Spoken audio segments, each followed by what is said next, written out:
Good morning 10th standard students. Today in your English session we are going to see the vocabulary and English skills part of your unit 3 lesson. So typically your unit 3 vocabulary starts with idioms and phrases. So இன்னைக்கு நம்ம கிளாஸ்ல என்ன பார்க்க போறோம்னா unit 3 நம்ம அந்த INSV Tharini lesson பார்த்தோம் இல்லையா அந்த லெசனுக்கு அப்புறமா இருக்கிற vocabulary and English skills நம்ம பார்க்க போறோம்.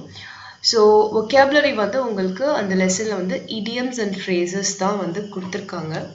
So idioms and phrases போறதுக்கு முன்னாடி I thought it will be easy for you to understand what is a phrase and a clause. So phrases na enna clauses na enna அப்படின்றத first நம்ம understand பண்ணிட்டோம்னா then it will be easy for you to understand idioms, phrases and phrasal verbs. So அதுக்கு வந்து I have gone to page number 107 of your book. So உங்களோட 107 அப்படிங்கிற பேஜ்ல வந்து you have phrases and clauses. I'm just going to explain what is a phrase and what is a clause. So listen to me. நம்ம எல்லாருக்குமே வந்து verbனா என்னன்னு நமக்கு தெரியும் இல்லையா? verb ஒரு சென்டென்ஸ்ல வந்து verb அப்படின்றது எதை denote பண்ணுதுன்னா actions denote பண்ணுது. ஆல்ரெடி நம்ம parts of speech grammarல noun, verb, pronoun, adverb இதெல்லாமே நம்ம பார்த்திருக்கோம். So noun அப்படிங்கிறது வந்து என்னன்னா it denotes an action. So words which denote an action are known as verbs. So verbs வந்து two types classify பண்றாங்க. Finite verbs, non-finite verbs அப்படின்னு சொல்லிட்டு. So ஒரு sentenceல வந்து ஒரு action denote பண்ற word is your verb. Verb வந்து two types இருக்கு. Finite verbs, non-finite verbs. Finite verbs na என்ன அப்படின்னு பார்த்தீங்கன்னா எக்ஸாம்பிள் பாருங்க my brother goes to temple daily. We have already finished the project. So இதுல வந்து இந்த verb வந்து பார்த்தீங்கன்னா either present tense, past tense or past participle அந்த மாதிரி forms of verbs இருக்கும். Plus tense வந்து ப்ராப்பரா யூஸ் பண்ணிருப்பாங்க. ஒன்னு present tense இருக்கும் இல்ல past tense இருக்கும் இல்ல future tense இருக்கும். அந்த மாதிரி வந்து ப்ராப்பரா வந்து tense யூஸ் பண்ணிருப்பாங்க. continuous tense இருக்கலாம். இல்லனா வந்து present participle, past participle tense அந்த மாதிரி வந்து present perfect tense, past perfect tense அந்த மாதிரி வந்து ப்ராப்பரா tense இருந்துச்சுன்னா அது வந்து finite verbs. So finite verb அப்படிங்கிறது என்னன்னா it indicates the tense and time of actions. So tense நாலே வந்து it indicates time. இது வந்து நம்ம tense grammar பார்க்கும்போது உங்களுக்கு elaborate புரியும். இப்போ வந்து just have it in mind ஒரு சென்டென்ஸ்ல வந்து tense கரெக்டா வந்து டைமும் ப்ராப்பரா இண்டிகேட் ஆயிருந்தா லைக் அந்த சென்டென்ஸை நீங்க படிக்கும் போது இது present tense-ஆ past tense-ஆ இல்ல future tense-ஆ அப்படின்னு உங்களால அண்டர்ஸ்டாண்ட் பண்ணிக்க முடிஞ்சதுன்னா அது வந்து finite verbs. Not only that, finite verbs வந்து சப்ஜெக்டை பொறுத்து சேஞ்ச் ஆகும். அதாவது சப்ஜெக்ட் வந்து சிங்குலரா இருந்தா சிங்குலர் verb எடுக்கும். சப்ஜெக்ட் வந்து ப்ளூரலா இருந்தா ப்ளூரல் verb எடுக்கும். ஸோ இதுதான் வந்து finite verbs. ஸோ நம்ம என்ன பார்த்துட்டு இருக்கோம் ஒரு சென்டென்ஸ்ல ஆக்ஷன் denote பண்ற வேர்ட் இஸ் your verb. verbல வந்து two types இருக்கு. finite verbs, non-finite verbs. finite verbsனா என்னன்னா நம்ம இப்போ படிச்சோம். finite verbs அப்படின்றது வந்து it indicates tense and time properly and it changes with subject. So இதுதான் வந்து finite verbs. Next வந்து non-finite verbs. non-finite verbs அப்படின்றது என்னன்னா they do not indicate tense and time of actions. அப்படியே finite verbsக்கு opposite. tense-ஓ time-ஓ எதையுமே வந்து indicate பண்ணாது. அதே மாதிரி subject-ஐ பொறுத்து change ஆகாது. So இப்படி வர verbs எல்லாமே வந்து non-finite verbs. non-finite verbsல வந்து பார்த்தீங்கன்னா 3 types இருக்கு. an infinitive, gerund and a participle. infinitive அப்படிங்கிறது வந்து என்னன்னா 2 plus verb அதாவது verb ஓட 2 சேர்ந்து வந்தா அது infinitive. gerund அப்படிங்கிறது என்னன்னா verb ஓட ing சேர்ந்து வந்தா அது gerund. a participle அப்படிங்கிறது என்னன்னா 3 forms or even 4 forms of verbs நம்ம பார்த்திருப்போம். அதாவது வந்து come அப்படின்றது வந்து ஒரு verbனா come, came, come அப்படின்றது வந்து 3 forms of verbs. அதாவது present tense, past tense, past participle அப்படின்னு சொல்லி நம்ம படிச்சிருப்போம்.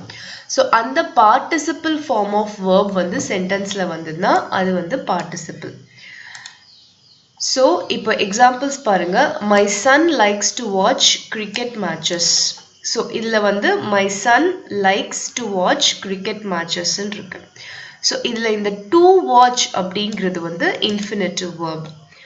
Playing chess is my hobby. இதில் வந்து playing அப்படிங்கிறது வந்து gerund.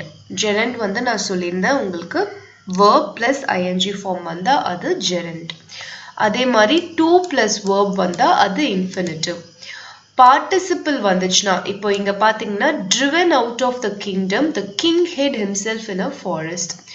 Driven அப்படிங்கிறது வந்து பாத்தீங்கன்னா drive ஓட participle form of verb தான் வந்து driven. Drive, drove, driven. Drive அப்படின்றது வந்து present tense, drove அப்படின்றது past tense, driven அப்படின்றது வந்து past participle. So participle form of verb வந்து உங்களுக்கு வந்து sentenceல வந்துச்சுன்னா அது வந்து participle non-finite verb. So நம்ம இது வரைக்கும் என்ன பார்த்திருக்கோம்? Verbனா என்னன்னு பார்த்தோம். Verb என்னன்னா words which denote an action in a sentence are known as verbs. Verbs are classified into two types, finite verbs and non-finite verbs.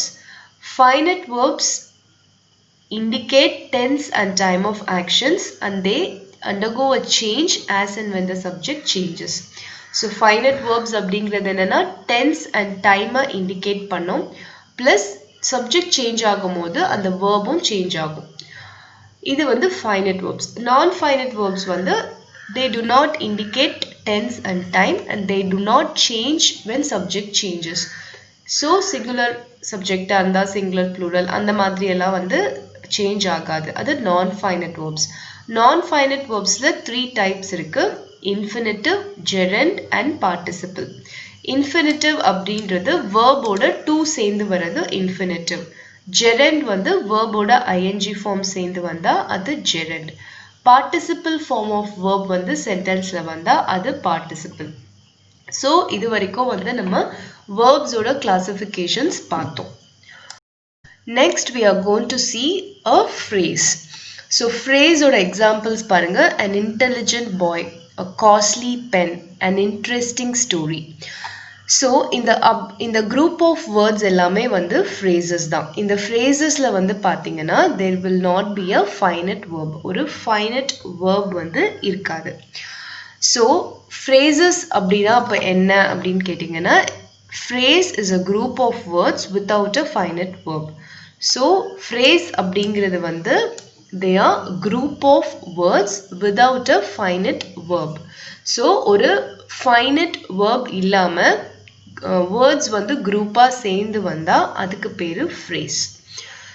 So clause na அப்ப என்ன? A boy who is intelligent, a pen which is costly, a story which is interesting.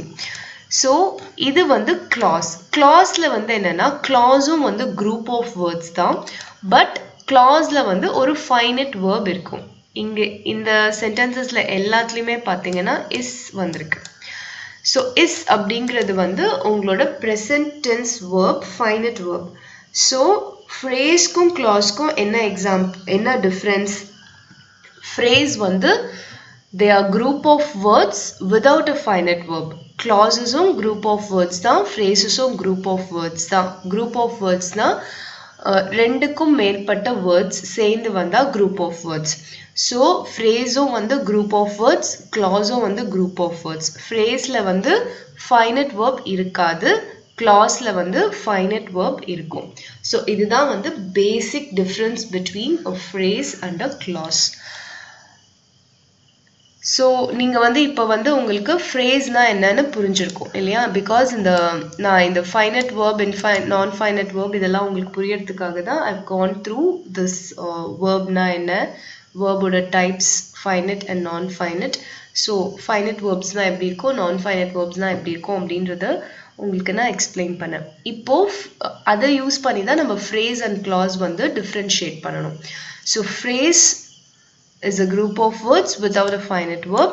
Clause is a group of words which consists of a finite verb. இதுதான் வந்து phrase-க்கும் clause-க்கும் உள்ள difference. இதை வந்து நம்ம clear-ஆ நம்ம புரிஞ்சுக்கிட்டோம்னா இதுக்கப்புறம் வர idioms and phrases வந்து நம்ம ஈஸியா புரிஞ்சுக்கலாம். So இது வந்து பாருங்க phrases and clauses ஓட definition தான் இது.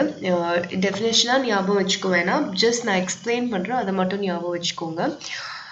Phrase வந்து they are group of related words that does not contain a subject and verb and is used as a part of speech. So நம்மளோட sentenceல வந்து group of words வந்து சேர்ந்து வந்து subject and verb தனித்தனியா இல்லாம நம்மளோட sentenceல வந்து வர group of related words தான் வந்து phrase. Clause வந்து என்னன்னா group of words that contain a subject and a verb and is used as part of a sentence or a sentence by itself.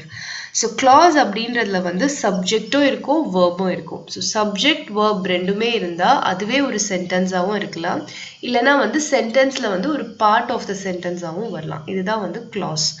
So phrase clause ரெண்டுத்துக்கான difference இதுதான். Phrase அப்படின்றது வந்து என்னன்னா they are group of words without a subject and a verb and it is used as a part of speech. Part of speech na நம்ம sentenceல அந்த phrase வந்து நம்ம use பண்ணுவோம். clauseமே வந்து sentenceல யூஸ் பண்ணுவோம், but clause has a subject and a verb. subjectம் இருக்கும் verbம் இருக்கும். தனியா அது மட்டும் ஒரு sentenceஆவும் யூஸ் பண்ணலாம், இல்லனா part of a sentenceஆவும் யூஸ் பண்ணலாம். so இதுதான் வந்து phrases and clauses ஓட difference. Now you go to page number 66 of your textbook. So page number 66 of your textbook வந்து INSV தாரணி lesson அப்புறம் இருக்கிற vocabulary. vocabularyல வந்து idioms and phrases. So இந்த idioms and phrases வந்து உங்களுக்கு clear-ஆ புரியணும் அப்படிங்கிறதுக்காக தான் I have gone to that phrases and clauses and I have explained you what is a phrase, what is a clause அப்படிங்கிறது. So இப்போ வந்து இந்த vocabulary வந்து பார்க்கலாம். idioms and phrases. idioms na enna appadina idioms வந்து group of words தான். they are put together as a unit with a particular meaning. so idioms வந்து group of words. so phrases group of words, clauses group of words, idioms group of words தான்.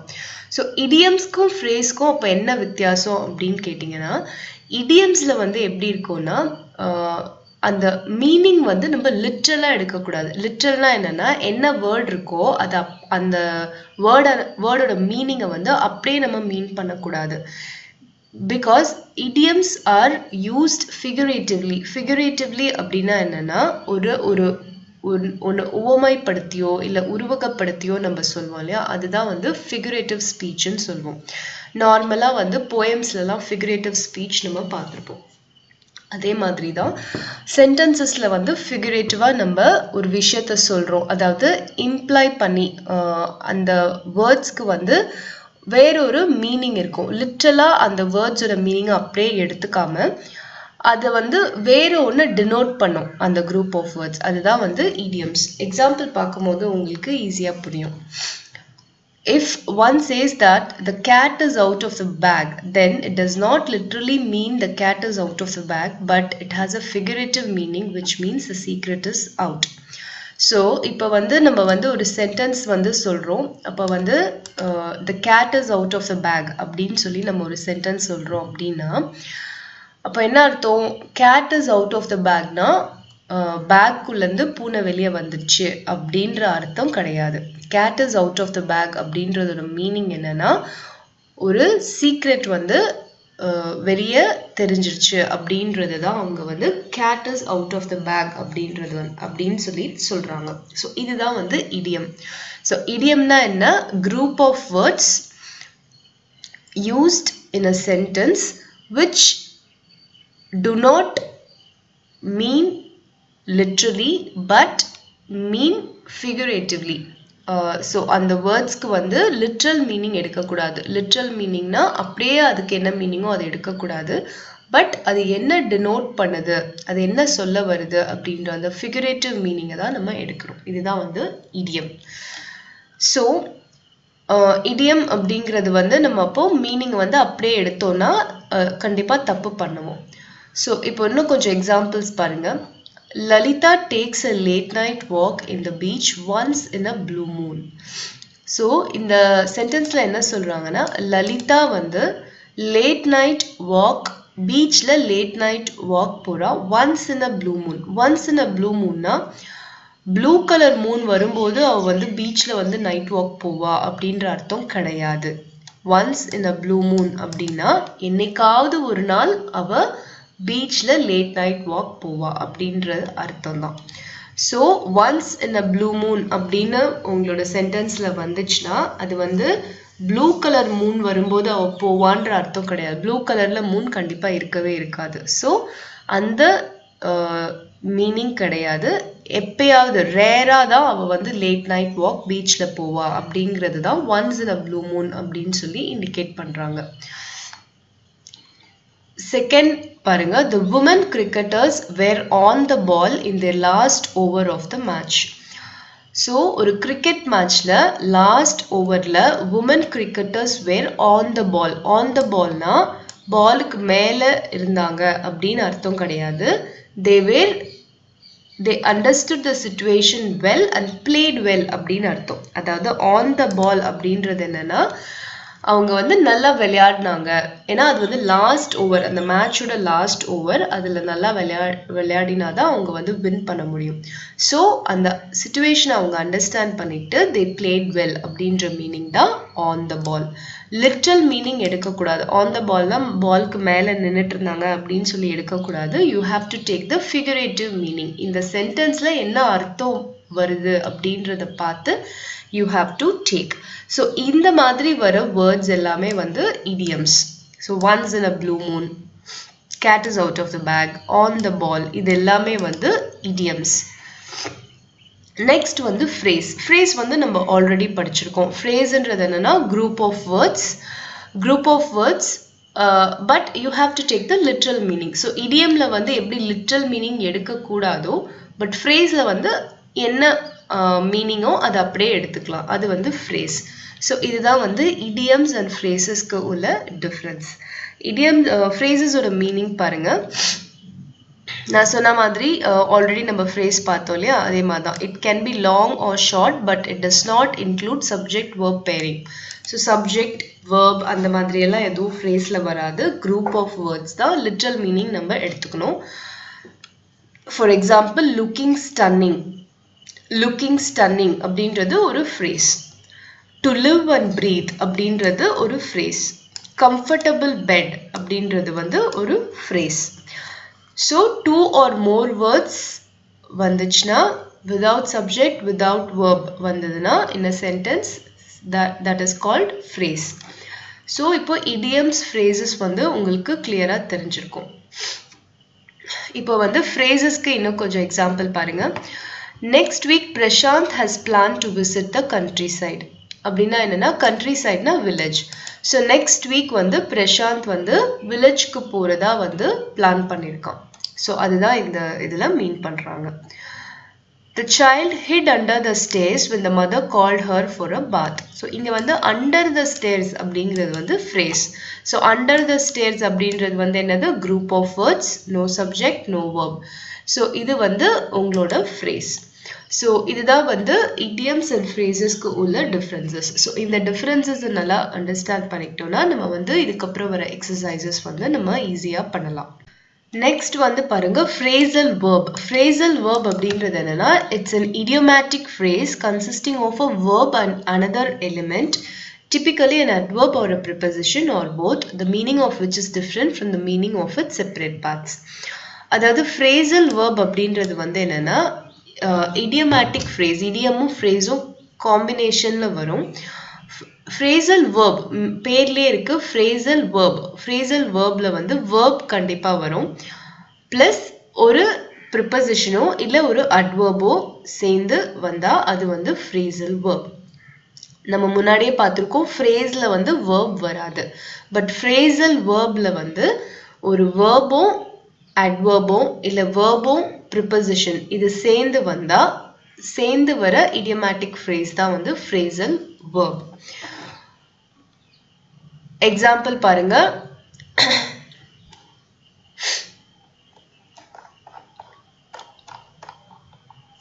The crew ran out of water and food before they could complete their expedition. Ran out அப்படிங்கிறது வந்து phrasal verb. இந்த இடத்துல வந்து ran அப்படிங்கிறது வந்து it's a verb.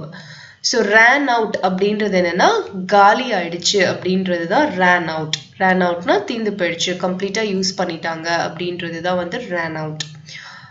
Next, the police personnel instructed the mob to go away from the place during the strike. Go awayங்கிறது வந்து இங்க phrasal verb. அதாவது goன்றது வந்து verb, away அப்படிங்கிறது வந்து பாத்தீங்கன்னா it's a preposition. So go away ரெண்டும் சேர்ந்து வந்திருக்கு. So இது வந்து phrasal verb. So இப்போ உங்களுக்கு இந்த vocabularyல வந்து மூணு விஷயம் நான் சொல்லிருக்கேன். ஒன்னு வந்து idiom, second one is phrase, third one is phrasal verb. Idiomனா என்ன? Group of words which denotes a figurative meaning. அது வந்து idiom. அதாவது figurative meaning தான் நம்ம எடுக்கணும். அதாவது அந்த group of words என்ன denote பண்ணுது அந்த sentenceல அப்படின்றத வச்சு எடுக்கிறது idiom. Phrase வந்து என்னன்னா group of words without subject and verb, but it denotes literal meaning. அது வந்து phrase. Phrasal verb அப்படிங்கிறது என்னன்னா phrasal verb is an idiomatic phrase which contains verb கண்டிப்பா இருக்கும் and another element either adverb or preposition சேர்ந்து வரலாம். அது வந்து phrasal verb. So இப்போ இந்த நம்ம படிச்ச இந்த மூணு grammar வச்சு நம்ம வந்து we are going to do some exercises. See this D. Pick out the idioms and phrases from the box and write them in the blanks equivalent to their meanings. One is done for you. So இங்க வந்து left sideல வந்து idioms கொடுத்திருக்காங்க, right sideல வந்து phrases கொடுத்திருக்காங்க.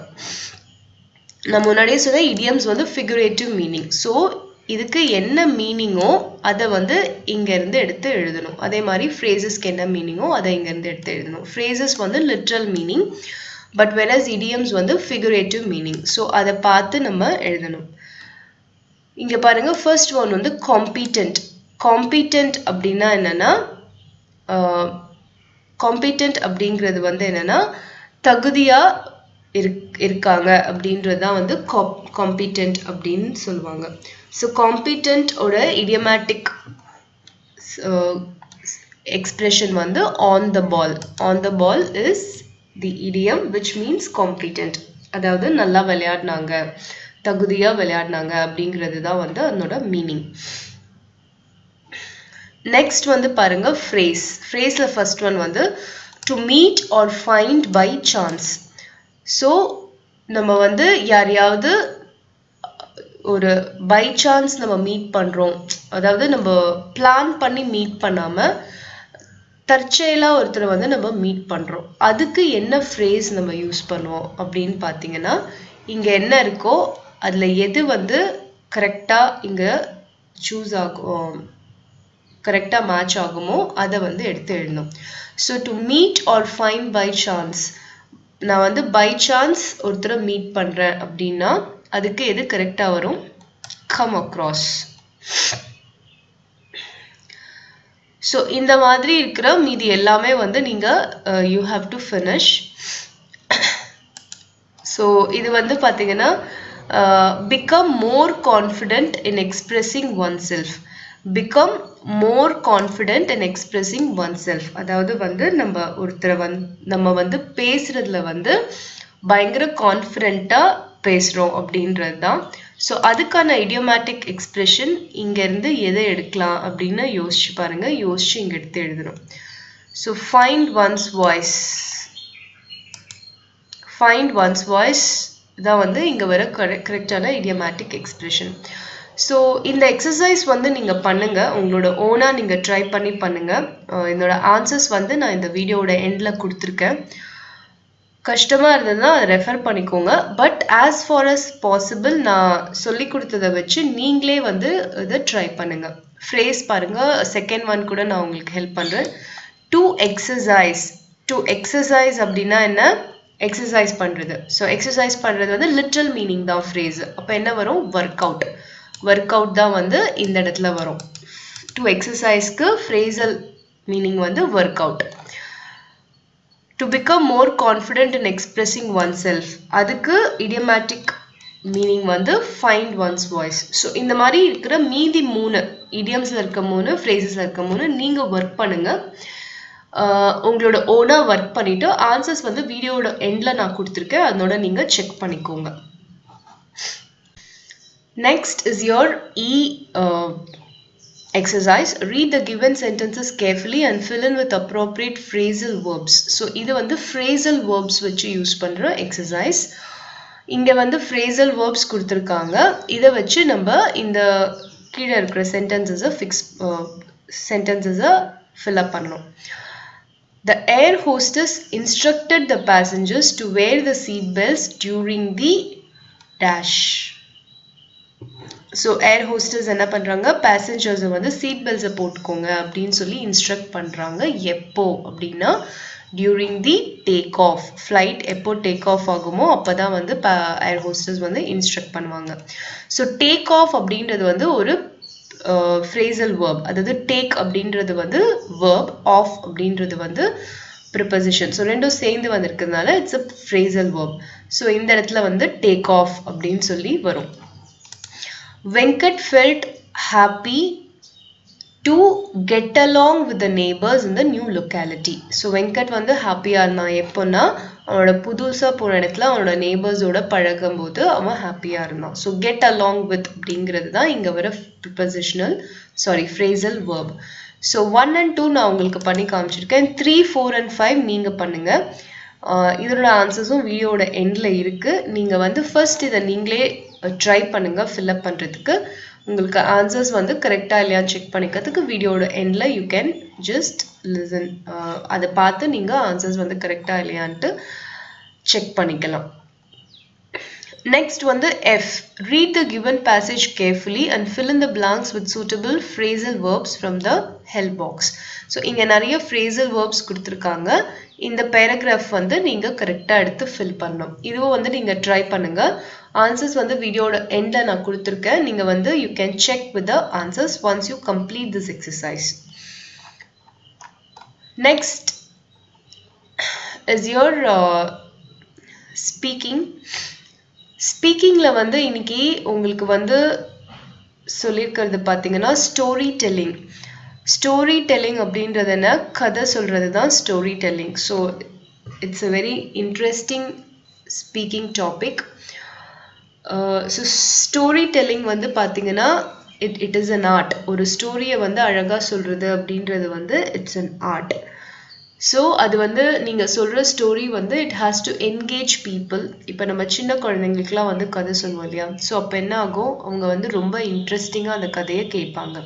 So அதாவது அப்போ நீங்கள் சொல்கிற அந்த கதை வந்து அவ்வளோ அழகான ஒரு பிளாட்டாக இருந்துச்சுன்னா டெஃபினட்டாக அவங்க இன்ட்ரெஸ்டிங்காக கேட்பாங்க. இல்லை நீங்கள் வேறு ஏதோ ரேம்பிள் பண்ணுறீங்க அப்படின்னு சொன்னால் கண்டிப்பாக யாருமே லிசன் பண்ண மாட்டாங்க. ஸோ ஒரு ஸ்டோரி வந்து நம்ம சொல்லும்போது ஃபஸ்ட்டு என்ன கதை அப்படின்றத வந்து நம்ம யோசிச்சு வச்சுக்கணும். அதுக்கப்புறமா எப்படி அதை கொண்டு போக போகிறோம் அப்படின்றத வந்து நம்ம வந்து பிளாட் பண்ணணும். அதுக்கப்புறமா வந்து நிறைய எக்ஸ்பிரஷன்ஸ், ஆர்டிகுலேஷன்ஸ் இதெல்லாம் போட்டு நம்ம சொன்னோம்னா இன்னும் கூட ஸ்டோரி டெல்லிங் ரொம்ப இன்ட்ரெஸ்டிங்காக இருக்கும். ஸோ இந்த ஸ்பீக்கிங் எக்ஸசைஸ் வந்து எப்படி வந்து ஒரு கதை சொல்லலாம் அப்படின்றது தான் வந்து கொடுத்துருக்காங்க. ஸோ என்னென்ன பாயிண்ட்ஸ் நீங்கள் மைண்டில் வச்சுக்கணுன்னா, remember and recall the plot. ஒரு ஸ்டோரினாலே ஒரு கதை இருக்கும். இப்போ எப்படி நம்ம வந்து ஒரு தர்ஸ்டி க்ரோ ஒரு கதை இருக்குது. காக்கா வந்து ரொம்ப தண்ணி தாகமாக இருக்குது. ஸோ ஃபர்ஸ்ட் வந்து காக்கா அந்த க்ரோ வந்து ஒரு பாட் ஆஃப் வாட்டரை வந்து பார்க்குது. அதில் போய் பார்க்கும்போது தண்ணி ரொம்ப கீழே இருக்குது. ஸோ என்ன பண்ணலாம் யோசிச்சுட்டு போய் குட்டி குட்டி ஸ்டோன்ஸை கொண்டு வந்து அதில் போட்டு தண்ணி மேலே வந்தோன்னே அதை குடிச்சிட்டு போகுது. இது வந்து ஒரு ஸ்டோரி. இந்த ஸ்டோரியில் எப்படி அந்த பிளாட் வருது, ஃபஸ்ட்டு என்ன நடக்குது, நெக்ஸ்ட் என்ன நடக்குது, நெக்ஸ்ட் என்ன நடக்குது, நெக்ஸ்ட் நடக்குது, இதை வந்து பிளான் பண்ணிக்கணும். So you have to first remember and recall the plot. Next வந்து create story frame to remember the key events. So story ஃப்ரேமை வந்து நம்ம வந்து அண்டர்ஸ்டாண்ட் பண்ணிக்கணும். Like what I said, the crow went and search for stones. So அந்த மாதிரி என்னென்ன வந்து கீ ஈவெண்ட்ஸோ அதை கரெக்டாக ஞாபகம் வச்சிட்டோம்னா நம்ம வந்து அழகாக அந்த ஸ்டோரியை we can tell. Next self narrate the story as a rehearsal. கண்டிப்பாக வந்து ஸ்டேஜில் ஸ்டோரி சொல்கிறதுக்கு முன்னாடி யூ ஹாவ் டு ரிஹர்ஸ் பண்ணணும். நீங்களே தனியாக செல்ஃப் ரிஹர்ஸ் பண்ணி சொல்லி பார்க்கணும். Change the volume, pitch and tempo of your voice to make the narration effective. So இல்லை சில இடத்துல கொஞ்சம் ஏற்றி சொல்லணும், சில இடத்துல கொஞ்சம் இறக்கி சொல்லணும். அப்படி சொன்னீங்கன்னா இன்னும் எஃபெக்டிவாக இருக்கும். ஃபேஷியல் எக்ஸ்பிரஷன்ஸ் அண்ட் கெஸ்டர்ஸ் நீங்கள் யூஸ் பண்ணணும். Include questions and answer them during the narration. இன்னொரு விதம் ஆஃப் ஸ்டோரி டெல்லிங் என்னன்னா நடுவில் ஆடியன்ஸை வந்து கொஷின் கேட்கறது. ஸோ காக்கா என்ன பண்ணுச்சு அந்த மாதிரி ஒரு கொஷின் கேட்போம் இல்லையா? ஸோ அதுதான் வந்து question and answer. Next retain focus and maintain concentration on what you are narrating. So focus கண்டிப்பாக இருக்கணும். ஒரு கதையை சொல்ல வந்துட்டு வேற எங்கேயோ போகக்கூடாது. லைக் தர்ஸ்டி க்ரோ கதை நம்ம சொல்கிறோன்னா அந்த கதையை மட்டும் தான் சொல்லணும். நடுவில் வேற எங்கேயாவது போகக்கூடாது. நம்ம என்ன ஸ்டோரி சொல்ல வரோமோ அதை மட்டும்தான் கான்சென்ட்ரேட் பண்ணி சொல்லணும். Sustain eye contact and grab attention of the audience. So eye contact and audience oda attention வந்து you have to grab. இது எல்லாமே வந்து presentation skills. இப்போ எதுக்கு நம்ம இந்த ஸ்டோரி டெல்லிங் வந்து நம்மளுக்கு ஸ்பீக்கிங் எக்ஸசைஸ்ல கொடுத்துருக்காங்க அப்படின்னா, when you go to higher classes you will be having a presentation exercise. Presentation எக்ஸசைஸ்ன்றது வந்து எது வேணா இருக்கலாம். உங்களோட சப்ஜெக்டாக இருக்கலாம், இல்லைனா வந்து ஜஸ்ட் ஃபார் உங்களோட கல்ச்சுரல் ப்ரோக்ராமில் வேறு ஏதோ ஒரு பற்றி ப்ரெசென்ட் பண்ணுறதா இருக்கலாம். நீங்கள் வந்து ஜாபில் போகும்போது you have to present on your project. So இந்த மாதிரி இந்த ப்ரெசன்டேஷன் ஸ்கில் உங்களுக்கு வரணும்னா அதுக்கு வந்து ப்ரைமரியாக நீங்கள் பண்ண வேண்டியது வந்து இந்த story telling. So story telling வந்து ஒரு basic form of presentation skill. So இதை நீங்கள் கரெக்டாக பண்ணிங்கன்னா இன் ஃபியூச்சர் பெரியவங்களாக ஆகும்போது உங்களுக்கு எங்கெங்கெல்லாம் அந்த ப்ரெசன்டேஷன் தேவைப்படுதோ அப்போ அந்த ஸ்கில் வந்து ஈஸியாக வரும். ஸோ இதை பேஸ் பண்ணி நான் சொன்ன பாயிண்ட்ஸ் எல்லாம் பேஸ் பண்ணி இங்கே வந்து ஒரு ஹிண்ட் கொடுத்துருக்காங்க, ஒரு ஸ்டோரியோட ஹிண்ட் கொடுத்துருக்காங்க. இந்த ஸ்டோரியோட ஹிண்ட்டை வந்து நம்ம ஒரு ஸ்டோரியாக டெவலப் பண்ணி ஒரு ஸ்டோரியாக நம்ம சொல்ல போகிறோம். இதுதான் வந்து நம்மளோட ஹெச் எக்ஸசைஸ். ஸோ ஸ்டூடெண்ட்ஸ் இங்கே இருக்கிற ஹிண்ட்ஸ் யூஸ் பண்ணி we have to narrate a story. So I'm going to narrate the story to you. இதை லிசன் பண்ணிவிட்டு இதே மாதிரி நீங்கள் வந்து ஸ்டோரி எனக்கு வாய்ஸ் ரெக்கார்ட் பண்ணி அனுப்பணும். Just listen to the story. Once there was a king named Robert Bruce. In the battlefield, the king was lying on the ground in a dejected mood because he failed to defeat his enemies. He almost decided to give up in the battle until he saw a spider falling down from the ceiling. He wondered how the spider would reach the ceiling back as the ceiling was far away. He kept on watching the spider. The spider fell back again and again, and it tried again and again in reaching the ceiling. By making 9 such unsuccessful attempts, it climbed up once more, and at last it succeeded in reaching the roof. King Bruce got a lot of confidence on seeing this, and he imitated the example of the spider. He too tried once again and was successful in winning the battle. So, இவங்க கொடுத்திருக்கிற hints வச்சு I have developed a story on my own and I have narrated this story to you. The same way you have to narrate a story to me. Voice record பண்ணி எனக்கு இந்த story நீங்கள் அனுப்பணும். உங்களுக்கு வந்து 2 choices. ஒன்று நீங்கள் வந்து இந்த ஹெச்சில் இருக்கிற இந்த ஹிண்ட்டை டெவலப் பண்ணி எனக்கு ஸ்டோரியாக ரெக்கார்ட் பண்ணி அனுப்பலாம். அப்படி இல்லைன்னா இங்கே இருக்கிற ஐ இருக்கு இல்லையா, ஐயில் வந்து there are 5 pictures given. இந்த 5 பிக்சர்ஸை பார்க்கும்போது உங்களுக்கு ஏதாவது ஸ்டோரி வந்து உங்களுக்கு டெவலப் பண்ணலாம் அப்படின்னு தோணுச்சுன்னா அதை நீங்கள் டெவலப் பண்ணி வாய்ஸ் ரெக்கார்ட் பண்ணி அனுப்பலாம். either you have to do H or you have to do I. இரண்டுல ஏதாவது ஒன்று நீங்கள் எனக்கு வாய்ஸ் ரெக்கார்ட் பண்ணி அனுப்பலாம். ஒன்று இந்த ஹிண்ட்ஸை ஸ்டோரியாக டெவலப் பண்ணி அதை நரேட் பண்ணி வாய்ஸ் ரெக்கார்ட் பண்ணி அனுப்பலாம். அப்படி இல்லைன்னா இந்த 5 பிக்சரில் ஏதாவது ஒரு பிக்சர் யூஸ் பண்ணி ஒரு ஸ்டோரியாக டெவலப் பண்ணி அதை நரேட் பண்ணி அனுப்பலாம். So I have given you 2 choices. Which one to choose is up to you. நீங்க choose பண்ணி எனக்கு அதை finish பண்ணி அனுப்புங்க. Next is your reading task. Read the data below and answer the following questions. So இங்க வந்து ஒரு data கொடுத்துருக்காங்க. இந்த டேட்டாவை வந்து நல்லா அண்டர்ஸ்டாண்ட் பண்ணிக்கிட்டு இதுக்கு கீழே கொடுத்துருக்கிற 5 questions நம்ம ஆன்சர் பண்ணணும்.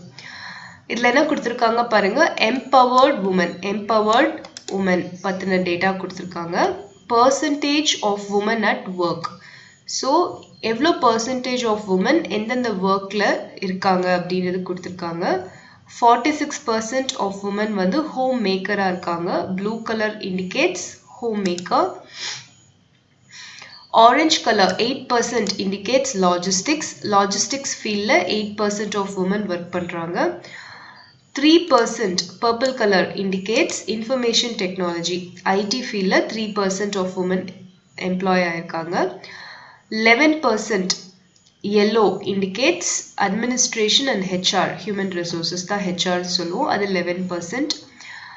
finance இந்த blue color வந்து finance 11% வந்து financeல இருக்காங்க.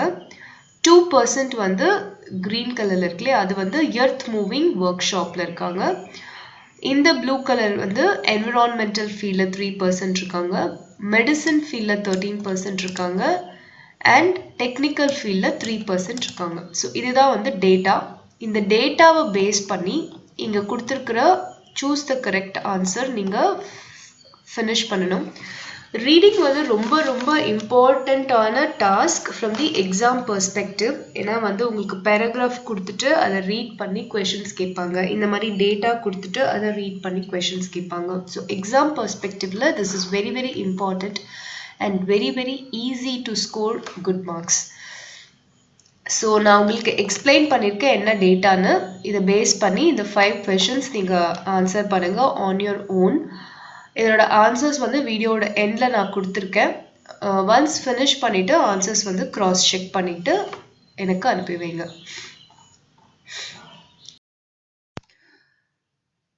Next is your listening exercise. I'm going to read a paragraph to you. Listen to this paragraph carefully and answer the questions that follows. So let's get into the paragraph. Preeti Srinivasan is a former cricketer from Tamil Nadu who played domestic cricket in the 1990s. At the age of 8, she was the youngest girl to play in the state cricket team. At the age of 17, she captained the Tamil Nadu women's under-19 cricket team in a national tournament in 1997 and registered its only victory ever. She was also a state-level gold winner in 50-meter breaststroke swimming event. But the following year, she suffered a spinal cord injury in an accident in Puducherry that left her quadriplegic. Her own trauma inspired her to create Soul Free, a foundation that aims to help Indian youth to cope with disabilities related to spinal cord injuries and how suitable precautions can help them out. Instead of the term differently abled, Soul Free employs the term positively abled for those suffering from a disability. She is active in social life and earned many honors too. In 2018, she received the Kalpana Chawla Award for Courage and Daring Enterprise. So, in the paragraph base பண்ணி உங்களுக்கு சில questions இருக்கு. அதை answer பண்ணணும். That is your listening task. So students, next is your writing exercise. Writingல வந்து இன்னைக்கு நம்மளுக்கு வந்து ஸ்லோகன் எப்படி எழுதுறது அப்படின்ற concept. Slogan is usually a short phrase that is easy and catchy to remember. So slogan அப்படின்றது என்னன்னா ஒரு ஷார்ட் ஆன ஒரு phrase, very easy and catchy-ஆ இருக்கும் ஞாபகம் வச்சுக்கிறதுக்கு. யூஸ்வலாக அட்வர்டைஸ்மெண்ட்ஸில் ஸ்லோகன்ஸ் இருக்கும். பொலிட்டிக்கல் பார்ட்டிஸ், ஆர்கனைசேஷன்ஸ் இவங்கெல்லாம் வந்து மக்கள் வந்து தங்களோட ப்ராடக்டை வந்து ஈஸியாக ஞாபகம் வச்சுக்கணும் அப்படிங்கிறதுக்காக வந்து இந்த ஸ்லோகன்ஸ் வந்து யூஸ் பண்ணுவாங்க. ஸோ ஸ்லோகன் வந்து எப்போவுமே எப்படி இருக்கணும்னா சிம்பிள் வேர்ட்ஸ் இருக்கணும், ரிலவெண்ட்டாக இருக்கணும், attractive and brief. Simple words இருக்கணும், ரிலவெண்ட்னா உங்களோட ப்ராடக்ட்க்கு ரிலேட்டடாக இருக்கணும், இல்லை உங்களோட பொலிட்டிக்கல் பார்ட்டி இல்லை ஆர்கனைசேஷனுக்கு ரிலேட்டடாக இருக்கணும், அட்ராக்டிவாக இருக்கணும், அண்ட் ப்ரீஃப்னா ஷார்ட்டாக இருக்கணும். ஸோ இதுதான் வந்து ஸ்லோகன். ஸோ எக்ஸாம்பிள் பாருங்கள், incredible tour to India. Next வந்து சேவ் கேர்ள் சைல்டு. இது எல்லாமே வந்து ஸ்லோகனோட எக்ஸாம்பிள்ஸ். இப்போ ஜே எக்ஸசைஸ் பாருங்க, read the given slogans and match them appropriately with their theme. So லெஃப்ட்ல கொடுத்துருக்கிறது எல்லாமே வந்து ஸ்லோகன்ஸ், ரைட்ல கொடுத்துருக்கிறதுலாம் அதோட தீம். ஸோ இந்த தீமோட இந்த ஸ்லோகன்ஸை நீங்கள் மேட்ச் பண்ணணும். ஃபர்ஸ்ட் ஒன் பாருங்க, one for all and all for one. So ஒன்னாலே யூனிட்டி, ஸோ யூனிட்டி தான் அதோட தீம். ஸோ இந்த மாதிரி மீதி இருக்கிற 2, 3, 4, 5 நீங்கள் ட்ரை பண்ணுங்கள். என்னோட ஆன்சர்ஸ் வந்து வீடியோட எண்டில் இருக்குது, you can cross check. Next வந்து கே எக்ஸசைஸ் வந்து, look at the images of familiar advertisements given below, identify the products and try to frame your own slogans for each one of them. So இங்கே வந்து பார்த்தீங்கன்னா என்னென்ன products இருக்கோ அதை வந்து இந்த ரெக்டாங்கிள் பாக்ஸில் எழுதுங்க. நெக்ஸ்ட் அதுக்கு வந்து நீங்களாவே ஒரு ஸ்லோகன் ஃப்ரேம் பண்ணுங்கள். ரிமெம்பர், ஸ்லோகன் எப்படி இருக்கணும்னா simple words, relative, attractive, brief, ஷார்ட்டாக இருக்கணும், ரிலேட்டடாக இருக்கணும், அட்ராக்டிவாக இருக்கணும். ஸோ நீங்கள் ட்ரை பண்ணி எழுதுங்க. இதனோட ஆன்சர்ஸும் உங்களுக்கு வீடியோட எண்டில் இருக்குது. ஃபர்ஸ்ட் நீங்கள் in your own words try. If you could not do, you can refer to the answers. Next, L exercise, look at the pictures given below and frame your own slogans. So இங்க ஒரு 4 pictures கொடுத்திருக்காங்க. இந்த 4 picturesக்கு நீங்க slogans எழுதணும். First வந்து என்ன theme அப்படின்றத identify பண்ணிட்டீங்கன்னா slogans எழுதுறது ஈஸியா இருக்கும். First one வந்து save water theme. Second one வந்து unity is the theme. Third one வந்து save earth is the theme. Fourth one வந்து winning is the theme. So இந்த themeக்கு நீங்க வந்து slogan எழுதுங்க, ட்ரை பண்ணுங்க. If you could not do, you can refer to the answers given at the end of the video. Next, writingல உங்களோட next task வந்து letter writing. Letter writing வந்து நீங்கள் 7th ஸ்டாண்டர்ட்லேருந்தே பண்ணிகிட்ருக்கீங்க. So letter writing should be easy for you. Not only that, letter writingல வந்து you can score more marks. இது வந்து லெட்டர்ன்றது இந்த ஃபார்மேட் தான். இந்த ஃபார்மேட்டில் இந்த பாயிண்ட்ஸ் எல்லாம் இருந்துச்சுன்னா டெஃபினட்டாக உங்களுக்கு வந்து 8க்கு 5 மார்க்ஸ் ஈஸியாக கிடச்சிடும். ஸோ லெட்டர் ரைட்டிங்ஸில் வந்து 2 types இருக்குது, formal letter and informal letter. Formal letter is used for all business related communications. Informal letter வந்து உங்களோட ஃப்ரெண்ட்ஸ், ரிலேட்டிவ்ஸ் அந்த மாதிரி பர்சனல் லெட்டர்ஸ் தான் இன்ஃபார்மல் லெட்டர்ஸ். ஸோ இப்போ வந்து நாம் வந்து இன்னைக்கு இந்த செக்ஷனில் வந்து ஆர்டரிங் குட்ஸ், சில குட்ஸை ஆர்டர் பண்ணுறதுக்கு எப்படி ஃபார்மல் லெட்டர் எழுதுறது, அப்புறம் ஒரு கம்ப்ளைண்ட் லெட்டர் எப்படி எழுதுறது அப்படிங்கிறது தான் நம்ம இப்போது இந்த செக்ஷனில் பார்க்க போகிறோம். ஃபார்மல் லெட்டர் எப்படி எழுதுறது, என்னென்ன கண்டென்ட்ஸ்லாம் இருக்கணும் அப்படிங்கிறத நான் ஒரு செப்பரேட் வீடியோவாக உங்களுக்கு அனுப்பி வைக்கிறேன். அது நீங்கள் பார்த்தீங்கன்னா உங்களுக்கு தெரியும் ஃபார்மல் லெட்டரில் என்னென்ன எழுதணும். அண்ட் லைவ் டெமோவும் நான் கொடுத்துருப்பேன். ஸோ அதை நீங்கள் பார்த்துட்டிங்கன்னா உங்களுக்கு ஈஸியாக இருக்கும் ஃபார்மல் லெட்டர்ஸ் எப்படி எழுதுறதுன்றது. இங்கே வந்து ஒரு ஃபார்மல் லெட்டர் கொடுத்துருக்காங்க, ஒரு model. Just see this, letter ordering things. Miss Deepa, an NGO, writes a letter to the wholesale bookshop dealer placing order for 100 copies of medium size English Oxford Dictionary. So ஒரு wholesale book shop டீலருக்கு தீபா அப்படிங்கிற என்ஜிஓவை சேர்ந்தவங்க வந்து 100 copies of medium size English Oxford dictionary order பண்ணுறாங்க. So first எடுத்தவொடனே சென்டரோட name, designation and address இருக்கணும். அதான் அவங்க எழுதியிருக்காங்க. Miss Deepa, NGO Nallam trust, Kalapet village, Nagapattinam district, அவங்களோட இமெயில். நெக்ஸ்ட் வந்து டேட் எழுதணும். நெக்ஸ்ட் வந்து ரிசீவரோட நேம், டெசிக்னேஷன் அண்ட் அட்ரஸ் எழுதணும். So she is writing a letter to the proprietor, நிழல் book shop, Chennai 1. Next salutation. Next subject வந்து பார்த்தீங்கன்னா இங்கே என்ன subject, order for English Oxford dictionaries regarding, REGனா regarding.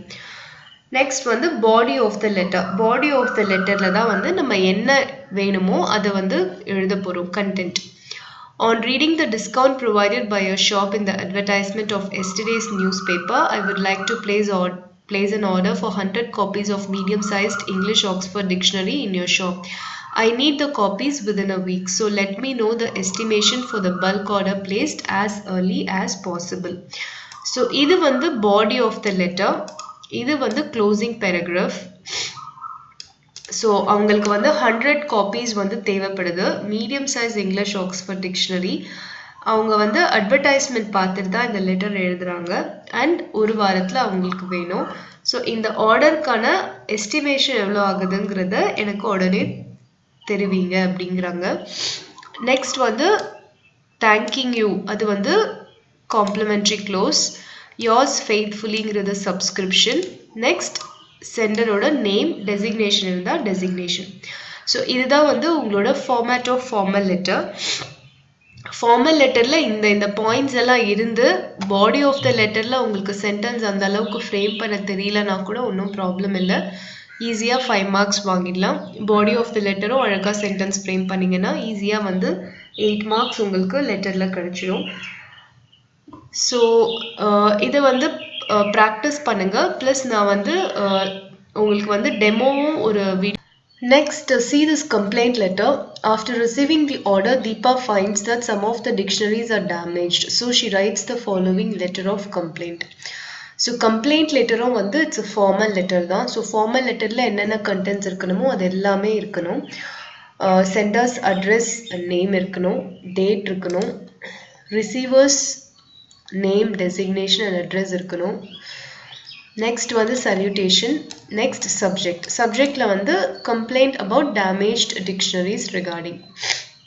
Next, body of the letter பாருங்க. On receiving the order of 100 copies of English Oxford Dictionary from your shop, I found that around 25 copies of them were damaged. In some copies the pages are missing and in some more copies the pages are not in order. So duly accept my complaint and replace the damaged copies. So அவங்க complaint accept பண்ணிட்டு replace பண்ணி கொடுங்கன்னு சொல்லி கேட்குறாங்க. Kindly check the return copies and replace them accordingly. இது வந்து closing paragraph. Next வந்து thanking you, yours faithfully. Thanking you அப்படிங்கிறது வந்து complimentary close. yours faithfully அப்படிங்கிறது வந்து subscription and then sender's name and designation. Designation இருந்தால் designation போடணும். இது வந்து complaint letter 1. There is also another complaint letter 2. Mr. Srinath lost his bag in an overcrowded train. The following is the letter of complaint which he writes to the railway police force. So ஒரு க்ரௌடடான ஒரு ட்ரெயினில் வந்து ஸ்ரீநாத் அப்படிங்கிறவர் வந்து அவரோட பேக்கை வந்து miss பண்ணிடுறாரு. ஸோ அதுக்கு வந்து ஒரு கம்ப்ளைண்ட் லெட்டர் வந்து ரயில்வே போலீஸ் ஃபோர்ஸ்க்கு அவர் எழுதுறாரு. ஸோ ஃபார்மல் லெட்டரில் ஃபர்ஸ்ட் எடுத்தோன்னா என்ன இருக்கணும், நேம், டெசிக்னேஷன் இருந்தால் டெசிக்னேஷன், அப்படி இல்லைன்னா உங்களோட address and email. Next date போட்டணும். நெக்ஸ்ட் வந்து receivers name, designation and address. இங்கே வந்து கமிஷனர் ஆஃப் ரயில்வே போலீஸ்க்கு அவர் இந்த கம்ப்ளைண்ட் லெட்டர் எழுதுறாரு. ஸோ அது என்ன போலீஸ் ஸ்டேஷனோ அந்த போலீஸ் ஸ்டேஷன் அட்ரஸ் போட்டுடணும். ஸோ இங்கே கமிஷனர் வந்து ஃபீமேலாக இருக்கிறதுனால ரெஸ்பெக்டட் மேடம்னு போட்டிருக்காரு. சப்ஜெக்ட் வந்து complaint about status of the lost certificates regarding. So இவர் வந்து கம்ப்ளைண்ட் வந்து அவரோட சர்டிஃபிகேட் எல்லாம் தொலைஞ்சு போச்சு, அதோட ஸ்டேட்டஸ் என்னன்னு கேட்டு திருப்பி ஒரு கம்ப்ளைண்ட் எழுதுறாரு. I'm a graduate seeking employment residing in the above mentioned address. I lost my certificates on 15 July 2019 while I was returning home in a local train from Chengalpattu. As the train was overcrowded, I placed my bag on the rack above. When I was about to get off, I noticed that my bag was missing. I was helpless and filed a complaint with the railway police. I have given all the details in the complaint letter on the same day. So far, I have not received any further response. I request you to take immediate action in this regard. So 15th July அன்னைக்கு ஒரு back வந்து தொலைஞ்சு போயிருக்கு. அது பற்றி அப்போவே railway போலீஸ்க்கு complaint கொடுத்துருக்காரு. பட் இது வரைக்கும் எந்த இன்ஃபர்மேஷனும் வரல. ஸோ அதை நெக்ஸ்ட் ஹையர் அத்தாரிட்டி, அதை கமிஷனருக்கு எஸ்கலேட் பண்ணி இந்த லெட்டர் எழுதியிருக்காரு. I request you to take immediate action in this regard அப்படின்றது வந்து க்ளோசிங் பேராகிராஃப். அதுக்கப்புறம் தேங்க்யூ அப்படின்றது வந்து complimentary clause, yours faithfully is your subscription, and then யார் எழுதியிருக்காங்களோ அவங்களோட பேரு, designation இருந்தால் designation போடலாம், இல்லைனா விட்டுடலாம். ஸோ இப்போ நம்ம படித்த இந்த 3 மாடல் லெட்டர்ஸை வச்சு there are 3 letters given. 3 situation கொடுத்துருக்காங்க, 3 situations. இதுக்கு வந்து you have to write the letter. Imagine that you have parked your vehicle inside the school premises. You find it missing in the evening. Write a complaint to the head of the school regarding this issue. Write a complaint to the officer of the PWD department to take immediate actions of maintaining cleanliness in the children's park in your locality. Write a letter to the manager of a famous daily ordering subscription for your school library. So இந்த 3 லெட்டருமே வந்து நீங்க எழுதணும். Sorry, நல்லா ஞாபகம் வச்சுக்கோங்க, letter writing வந்து it's a very very important task. உங்களோட exam பெர்ஸ்பெக்டிவில் வந்து ஈஸியாக மார்க் ஸ்கோர் பண்ணுறது வந்து லெட்டர் ரைட்டிங்கில் நீங்கள் ஸ்கோர் பண்ணலாம். Say for example 8 marks letter ரைட்டிங்ஸ்க்கு கொடுக்குறாங்க அப்படின்னா, நான் சொன்ன மாதிரி சில இம்பார்ட்டண்ட் பாயிண்ட்ஸ் இருந்ததுனாவே நீங்கள் வந்து 5 மார்க்ஸ் ஈஸியாக ஸ்கோர் பண்ணிடலாம். ஃபர்ஸ்ட் வந்து சென்டரோட நேம், அட்ரஸ், இமெயில் இருந்தால் இமெயில், அது ஃபர்ஸ்ட் போடணும். செகண்ட் வந்து டேட். தேர்ட் வந்து ரிசீவரோட name, designation and address. Fourth வந்து salutation. ஃபிஃப்த் வந்து subject. சிக்ஸ்த் வந்து body of the letter. Seventh வந்து closing paragraph. எயித் வந்து complimentary clause. நைன்த் வந்து subscription. 10th வந்து name and designation of the sender. So இந்த 10 points இருந்ததுன்னா, பாடி ஆஃப் த லெட்டர் வந்து உங்களுக்கு சரியாக சென்டென்ஸ் ஃபார்ம் பண்ண தெரியலனா கூட இந்த 10 பாயிண்ட்ஸ் கரெக்டாக ஆர்டரில் நீங்கள் எழுதிருந்தீங்கன்னா டெஃபினட்டாக 8க்கு 5 மார்க்ஸ் உங்களுக்கு கிடைச்சிடும். So it's very easy. So நான் சொன்ன இந்த பாயிண்ட்ஸ் எல்லாம் ஞாபகம் வச்சுட்டு இந்த 3 எக்ஸசைஸும் நீங்கள் கம்ப்ளீட் பண்ணுங்கள். இதில் ஏதாவது ஒரு லெட்டர் எப்படி எழுதுறது அப்படின்ற லைவ் டெமோ நான் உங்களுக்கு அனுப்புகிறேன். அதை வந்து நீங்கள் பார்த்துட்டு மீதி 2 லெட்டர் நீங்கள் உங்களோட ஓனாக எழுதணும். ப்ளஸ் நான் சொன்ன லெட்டர் கூட நீங்கள் உங்களோட மாடலில் கூட எழுதலாம். So today's class you just go through it fully, the entire video, and என்னென்ன எக்ஸசைசஸ் கொடுத்துருக்கேனோ அந்த எக்ஸசைஸ்லாம் முடிச்சுட்டு எனக்கு அனுப்பி வைங்க. தேங்க்யூ.